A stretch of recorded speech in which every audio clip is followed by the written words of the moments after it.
Salut tout le monde. Ah.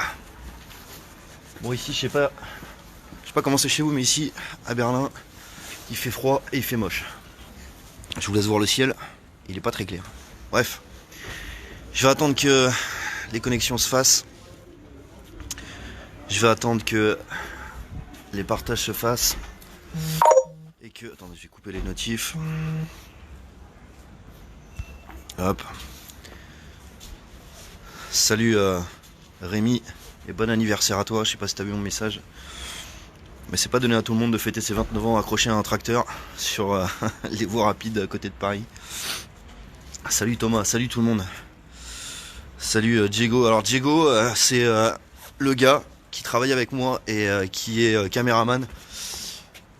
Voilà, qui travaille de la Suisse d'habitude, mais qui est avec moi à Berlin et qui adore Wikileaks. Voilà, c'est aussi pour ça que on bosse sur tout ce qui se passe avec Julian Assange, etc. Voilà, je vois qu'on est déjà 1634, ça va à une vitesse, c'est incroyable. Bon, d'habitude j'attends qu'on soit 500, mais je vois que quand je lance sur mon profil personnel, ça va beaucoup plus vite, à croire qu'il y a une censure assez spectaculaire sur le groupe Flyrider Infoblocage. Ah c'est cool Rémi, solide, ouais tu m'étonnes. Voilà, bon, je vais faire un live qui va être, enfin, je vais essayer de faire en sorte qu'il soit le plus court possible, parce que j'ai pas envie de vous emmerder à cette heure-là. Et donc je fais très très vite. Salut Aude. Alors, on va commencer par le 5. Vous savez que ma position depuis 12 mois, elle change pas sur les syndicats. Vous savez que j'ai absolument rien contre les syndiqués, au contraire. Toutes les personnes qui sont des activistes, qui ont des combats à mener qui sont propres à chacun, qui peuvent être différents, qui se croisent, qui s'entremêlent. Chacun est libre de combattre pour ce qu'il considère juste. Et je voudrais juste changer un petit mot d'ailleurs, combattre. Depuis le départ on dit combattre, on dit se battre, on dit il va falloir qu'on se batte contre quelque chose. En fait on se bat pas, on se défend. On se défend contre des intérêts financiers, contre des lobbies, contre des gens qui sont mis en place par des financements divers et variés, plus opaques les uns que les autres. Et on se défend contre tout ça parce que ça tue la planète, ça tue le vivant, ça tue les humains, ça détruit les vies de tout un chacun, de tous ceux qui galèrent. Je suis désolé, j'ai froid, je tremble. Mais on a tous quelqu'un dans notre entourage qu'on connaît qui galère. Pour certains c'est pire parce qu'ils connaissent dans leur entourage des gens qui bouffent dans des poubelles ou qui dorment dans des bagnoles ou qui se prostituent ou qui sautent d'un pont. Et ça je le sais puisque je connaissais quelqu'un de 21 ans qui a sauté d'un pont à cause de la pauvreté, à cause de la galère de la vie de tous les jours. Alors je voudrais passer un petit message par rapport au 5 décembre. J'ai un journal aujourd'hui qui m'a appelé, qui s'appelle Le Parisien. Et j'ai une femme du Parisien qui m'appelle en me demandant mais qu'est-ce qui se passe le 7, parce qu'on a vu sur le Canard enchaîné que Macron était inquiet pour le 7. Mais je crois que Macron il est inquiet depuis longtemps. Il est inquiet pourquoi? Parce qu'on l'a mis à un poste pour appliquer des mesures financières, qu'il est très bon pour faire ça, très bon, il est très doué. Il est vraiment très doué, un peu comme certains dictateurs et certains psychopathes de l'histoire étaient très intelligents et très doués, dans l'horreur, dans le côté noir de ce qui est capable de faire un être humain. Mais ça n'empêche que c'est un mec qui est très intelligent. Alors pour le 5, ça commence. Peut-être avant, parce qu'il y a aussi les pompiers qui commencent avant. Il y a aussi d'autres corps de métier qui commencent avant. Et il y a aussi des gens qui, le cul assis dans leur canapé, mettent des petits smileys qui rigolent, critiquent les gens qui essayent de s'en sortir, ou qui essayent du moins de sortir dans la rue pour montrer que leur vie, leur quotidien, il est pas facile. Et pas par choix. Les gens choisissent pas d'être dans la merde, les gens choisissent pas d'être dans à des aides sociales. Il y en a certains qui y restent par dépit, par manque de solution, parce que quand on vous propose un boulot à 100 bornes de chez vous et que vous n'avez pas de bagnole, bah c'est pas que vous voulez pas taffer, c'est juste que vous n'avez pas les moyens de le faire. Puis il y a des gens qui profitent du système, il y a des gens qui restent aux aides sociales. Ils sont peu, ça coûte quelques millions, beaucoup moins que l'évasion fiscale, la fraude fiscale, ou tous ces petites magouilles entre le petit entre-soi parisien ou le petit entre-soi de gens je sais pas comment on pourrait appeler ça, tellement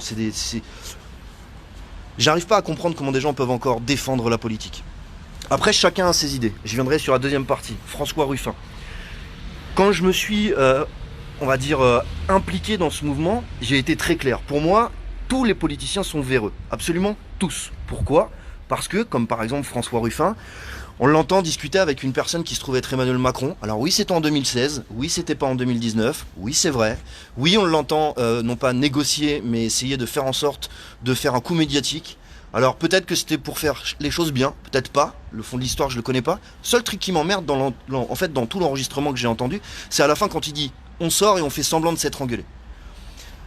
C'est exactement pour ça qu'on se bat. Parce que si une personne aussi bien que Ruffin, pour ceux qui le trouvent bien, est capable de faire ça, que de quoi sont capables de faire les autres? Bah en fait on a déjà la réponse. Ils sont capables de détourner de l'argent public, ils sont capables de se protéger les uns les autres pour des affaires d'agression sexuelle, de deal de drogue, de trafic de drogue, de faux mandats, de faux boulots, de tout ce que vous voulez.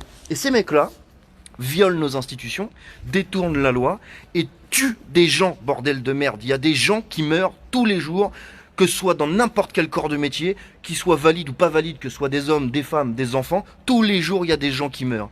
Alors pour les gens qui trouvent ça drôle, et pour les gens qui veulent pas se battre, vous inquiétez pas, il y aura toujours quelqu'un pour se battre pour vous, et quand vous aurez mieux, quand vous pourrez mieux vivre, et quand vous pourrez vous sortir les doigts du cul pour réfléchir par vous-même, vous serez bien content, et ce jour-là c'est vous qui vous cacherez parce que vous aurez honte de pas avoir participé à tout ça. Parce que l'histoire, elle se répète souvent. Maintenant, le côté de l'histoire qu'on veut pas qu'il se répète, c'est de faire en sorte qu'aux prochaines élections, il y a un parti d'extrême qui arrive, et que ce soit la peur et la haine de l'autre qui se mettent en place. Ce qu'on veut, c'est faire en sorte que ce soit plus quelqu'un qui décide pour tout le monde en prenant la démocratie parce qu'il a été élu par une petite partie du peuple, parce que plus personne ne croit en la politique. Je prends un exemple tout concret. Quand vous êtes sur un plateau de télé, on vous dit « il a été élu par le peuple ». Dans ces cas-là, prenez les abstentionnistes, prenez les votes blancs. C'est eux qui sont majoritaires dans ce pays. Nous sommes ceux qui ne croient plus en cette politique. Encore une fois, on voit quoi? Plus de 65% des gens qui sont pour la grève et pour le blocage du pays. Et on voit quoi? Quelques représentants syndicaux, peut-être pas tous, parce qu'il y a peut-être des syndicats qui ont compris qu'il fallait changer, mais vous avez le mec de la CFDT, Transport SNCF, qui dit que peut-être il va arrêter la grève pour qu'il y ait un service qui soit pas trop dégradé. Vous avez les syndicats d'agriculteurs qui arrivent à Paris, qui foutent un peu de foin, puis l'autre il dit bon c'est bon, vous êtes sympa, on a bien rigolé, on se barre. Ça, sketch tout ça, c'est un sketch. Ces mecs quand ils rentrent chez eux, ils ont laissé leurs couilles dans le placard. Je sais même pas en fait si c'était pas démonté à la naissance et que c'était pas en kit, tu vois. Enfin bref. Pour terminer sur l'histoire du Ruffin, je vois que ça fait tout un flanc. Je vois que ça fait. Moi je peux pas blairer les politiciens. Et ça changera pas. Ça changera pas même si je suis embauché pour un média qui s'appelle Quartier Général et avec qui Aude Lancelin me fait travailler et me laisse l'opportunité de faire ce que je veux. Elle a un avis, c'est le sien. J'ai un avis, c'est le mien. Et je baisserai pas mon froc pour un salaire. Et pour être très clair, Aude ne m'a jamais mis de pression en disant il faudrait que peut-être Ruffin... Non, elle a son idée, j'ai la mienne. Et j'ai le droit d'avoir la mienne. Et à la limite, si un jour c'est pas le cas, eh ben on fera une rupture de contrat et j'aurai toujours mes idées et j'aurai le cul propre. Ensuite, deuxième chose, beaucoup ont critiqué Juan d'avoir dénoncé ça. Mais il fait ce qu'il veut, Juan. Je suis ni son père, ni sa mère, ni son frère. J'ai rien à lui dire, il a absolument rien à me dire. Qu'il soit avocat ou pas, ça change absolument rien. Il a ses idées, j'ai les miennes. Moi, je considère que Ruffin a merdé, que même s'il est de bonne volonté, bah il a merdé. Et je pense que si on se bat pour qu'il y ait moins de corruption, bah ça part justement de ces petits trucs-là. Qu'il soit sympa, qu'il soit cool, qu'il se batte ou qu'il se batte pas, qu'il ait fait plein de bonnes choses, ça, il aurait jamais dû le faire.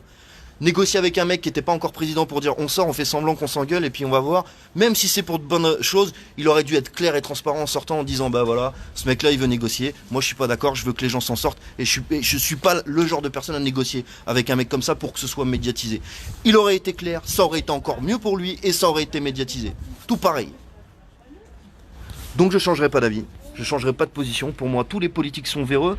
Peut-être qu'il y en a des bons, mais les bons ne dénoncent pas les mauvais. Et pour ceux qui dénoncent les mauvais, parce qu'il y en a, comme par exemple Ruffin, bah il siège toujours à l'Assemblée nationale. Il sait très bien que son opposition politique, elle sert strictement à rien. Il sait très bien que de toute façon, au niveau des lois, au niveau de la législation et au niveau de la manière dont est monté le système, il ne peut rien faire puisque la majorité l'empêchera, quoi qu'il arrive, de faire quoi que ce soit, parce que la Constitution française permet à la majorité de faire ce qu'elle veut sans pouvoir donner son mot à la population. Une fois que vous avez donné votre voix dans votre urne, c'est fini. Vous avez juste à vous asseoir, écarter les fesses, travailler, fermer votre gueule, payer vos impôts et crever en silence surtout. Parce que si jamais vous vous faites éborgner parce que vous dites que vous n'êtes pas content, eh ben vous serez pas une victime. Vous serez un séditieux factieux qui a mérité son petit LBD dans la tronche. Voilà. Donc, je terminerai aussi sur une chose et comme ça va être clair. Le 5 décembre, ça commence. J'invite tous tous ceux qui sont de n'importe quel corps de métier à rester sur place et à bloquer ce pays, peu importe la décision de leurs représentants syndicaux. Si les représentants syndicaux vous disent « Bon, bah alors c'est bon, on a été dans le bureau, vous allez avoir 5 balles et fermez votre gueule », dites-leur « Non, t'as pas compris, copain. On n'est pas dans la rue juste pour les réformes de retraite. On n'est pas dans la rue juste pour la réforme du chômage. On est dans la rue parce qu'il y en a qui violent nos constitutions, détruisent nos institutions, nous prennent pour des cons pour des intérêts financiers, et ça, on n'en veut plus. On n'en veut plus. Cette corruption d'État, ce petit entre-soi de copains qui bouffent avec un coup Niel, un coup Bernard Arnault, un coup Attali, un coup je sais pas qui là, peu importe leur nom, c'est fini le jeu les copains. Et cette fois-ci, si les Français le comprennent pas, et si les gens qui se mobilisent le 5 le comprennent pas, bah vous étonnez pas de vous faire sodomiser sans vaseline. Je pèse mes mots. Je te jure, je pourrais être encore plus violent que ça, parce que la violence d'État de tous les jours, elle est carrément pire que ça. Quand vous êtes en train de crever la dalle, vous dormez dans votre bagnole, vous avez des gamins à soigner, et qu'on vous dit bah vous avez pas le sens de l'effort, madame, va falloir travailler un peu plus. C'est quoi ce manque de respect? C'est quoi cette violence? Donc ça commence le 5, et je me mets en grève le 5 aussi, comme tout le monde. Et ça doit commencer le 5, jusqu'à ce qu'ils comprennent. Si on doit bloquer le pays pendant 15 jours, on bloquera le pays pendant 15 jours. Si c'est 3 semaines, c'est 3 semaines. Mais les mecs, arrêtez vraiment de croire que ceux qui vous représentent dans des bureaux syndicaux ou dans des assemblées nationales, vous l'avez vu depuis des dizaines d'années ce que ça donne quand vous leur faites confiance.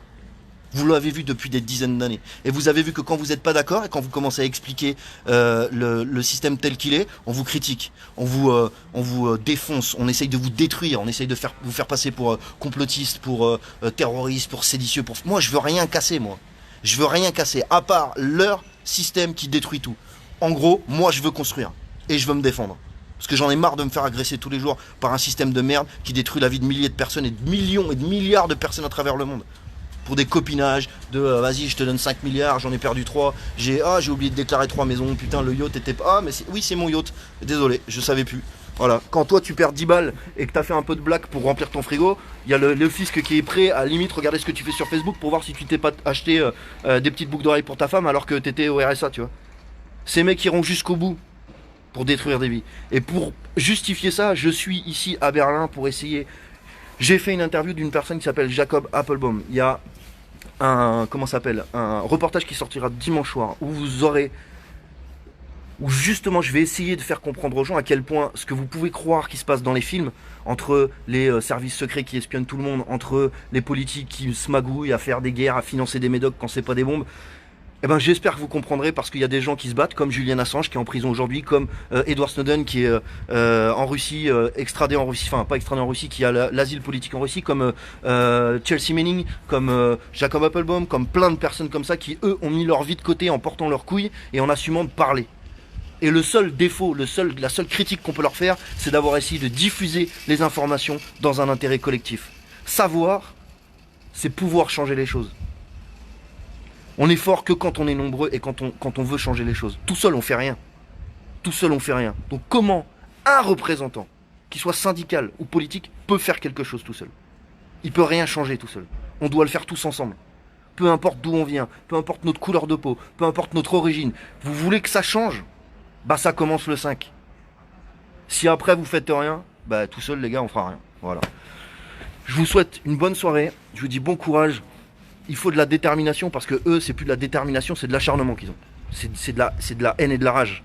Nous, on ne doit pas avoir de la haine et de la rage. On doit être constant. C'est un marathon qu'on fait. On doit courir, se reposer quand on est fatigué, les autres prennent le relais et on avance. Il faut bloquer ce pays. Et j'assume mes propos. Vous pouvez me foutre encore un Castaner qui portait plainte contre moi pour incitation à blocage de pays, je sais pas quoi. Ouais, mon pote, je veux qu'on le bloque, ton pays.